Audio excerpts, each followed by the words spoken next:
Bonjour mes chers vierges, je vous remercie de prendre le temps de regarder votre horoscope et nous allons dès à présent commencer. La première carte que nous avons tirée nous renseigne toujours sur les attitudes et comportements qui vous seraient bons d'adopter, ce qui pèse favorablement dans la balance pour ce mois-ci, compte tenu des problématiques qui seront les vôtres. Alors la carte que nous avons tirée à cet endroit-là, c'est la carte de l'ermite. Bon, vous le voyez, ce vieux monsieur qui avance lentement mais sûrement à travers l'obscurité. Ça va être un petit peu, je crois, votre travail ce mois-ci, mes chères vierges. Je laisse la carte au premier plan pour vous permettre de l'observer pendant que je vous en parle. Donc, comme la carte de l'ermite, c'est la carte de la sagesse, du temps qui vient finalement à payer et dont les fruits finalement arrivent après une longue patience et un long temps de recherche et de persévérance.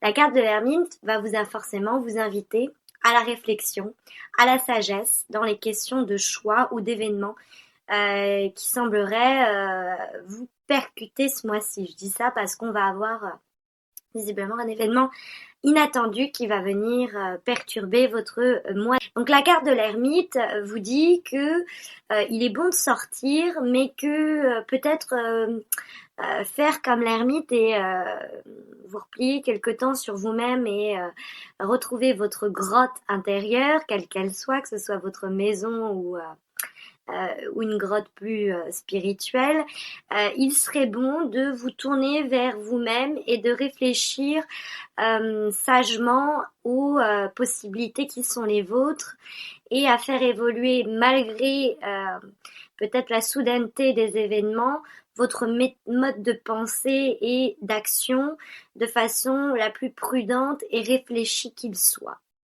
Ne pas céder à ce dont va nous parler justement la carte qui nous parle des obstacles et des difficultés, à une forme de pas d'irresponsabilité, mais l'ermite, il sait très bien où il va et il prend son temps et il ne se brusque pas et il est sage.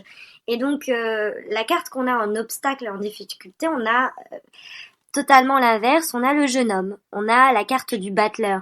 Ici, on a le vieil homme et là, on a le jeune homme. Bon, alors ça pourrait nous dire en termes, ça peut faire un clin d'œil à quelles que soient vos problématiques. Si vous hésitez entre une ancienne structure et une structure assez jeune, eh bien, tournez-vous vers l'ancienne structure plutôt que la nouvelle.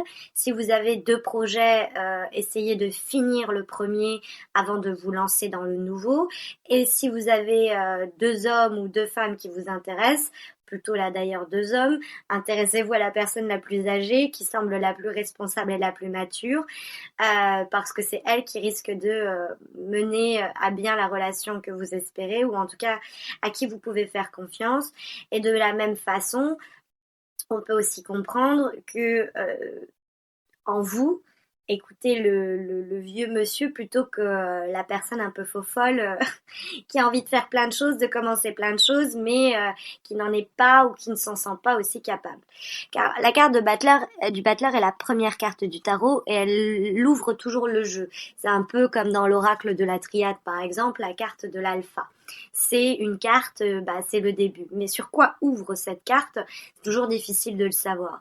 Quand elle est en négatif et dans les obstacles et les difficultés, elle nous dit qu'il va falloir se montrer patient pour arriver à peut-être démarrer une relation ou un projet où votre patience va payer vis-à-vis de ce projet qui mettait du temps à s'enclencher, puisque Deus Ex Machina, on va avoir comme ça un événement catalyseur qui va mettre les choses en mouvement et en branle.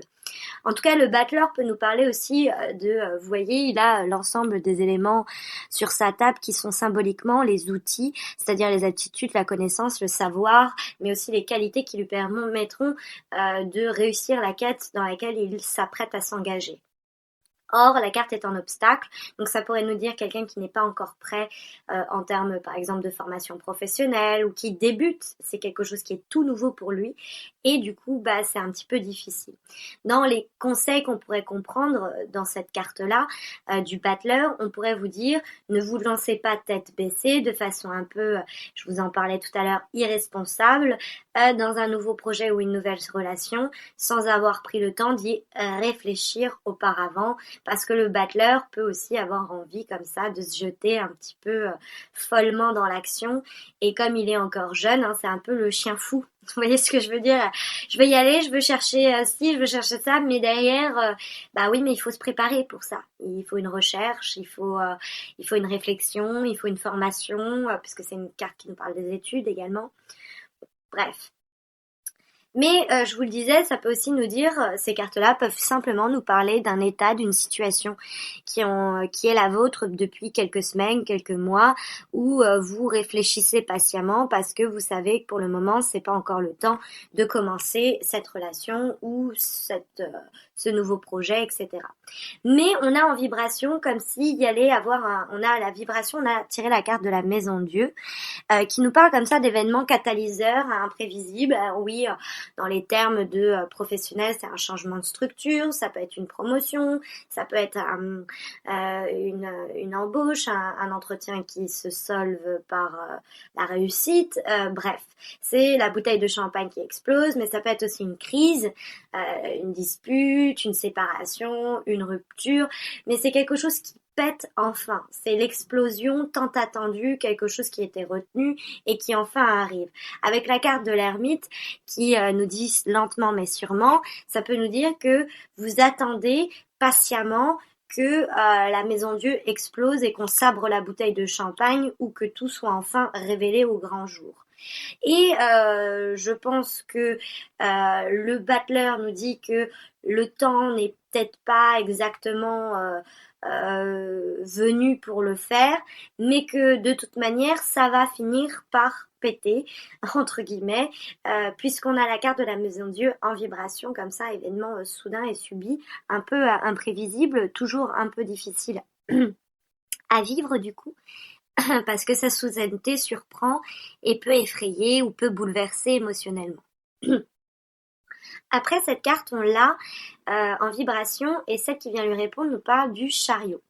La réponse, donc la tendance, on va dire du moins, la carte du chariot, c'est la carte du travail, c'est le boulot par excellence, donc ça favorise tous les contrats, les embauches, mais les déplacements aussi professionnels, parce que c'est une carte qui nous parle également de déplacement. Donc ça pourrait nous dire que vous allez avoir une promotion et qui va vous permettre de commencer une nouvelle carrière professionnelle. Ça peut aussi nous dire que vous allez changer de structure, hein, parce que la maison Dieu, on change de maison, donc ça peut être la maison affective, mais ça peut être aussi la maison professionnelle, donc là où on travaille, mais plus généralement, si vous êtes libéré, vous travaillez en indépendant et que vous travaillez chez vous, ben on change tout simplement d'activité et on se lance on se lance totalement dans le projet là qu'on retardait pour le moment. En tout cas, il va y avoir du mouvement après une période d'immobilisme nécessaire, peut-être en début de mois, ou peut-être qui résume une situation qui a pris place depuis quelques semaines déjà. Et ça va conduire toutes ces situations. Il y a une question. Alors, je disais, ça peut être aussi amoureux. Hein. Ça peut être poum patatras. Je fais une rencontre sensationnelle alors que j'étais célibataire et que je n'arrivais pas ou que je ne pouvais pas commencer une relation amoureuse. Et là, hop, coup de foudre et on y va quoi. Et la relation se lance.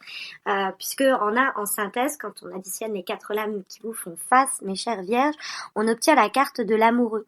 La carte de l'amoureux. Alors oui, ça nous parle de triangle amoureux. Ça peut nous parler d'adultère, de relations, etc. Donc, ce coup de foudre peut intervenir alors que vous êtes déjà vous-même en relation. Ça peut être quelqu'un qui vous exprime soudainement ses émotions et ça vous met dans un état où vous vous dites mais est-ce que je peux pas commencer une relation forte et sincère avec cette personne? Et vous êtes dans la question du choix, puisque l'amoureux il sait pas s'il va à droite ou à gauche. Et puis en termes professionnels, ça peut tout simplement nous dire qu'il va avoir une opportunité qui va vous être proposée et il va falloir faire un choix.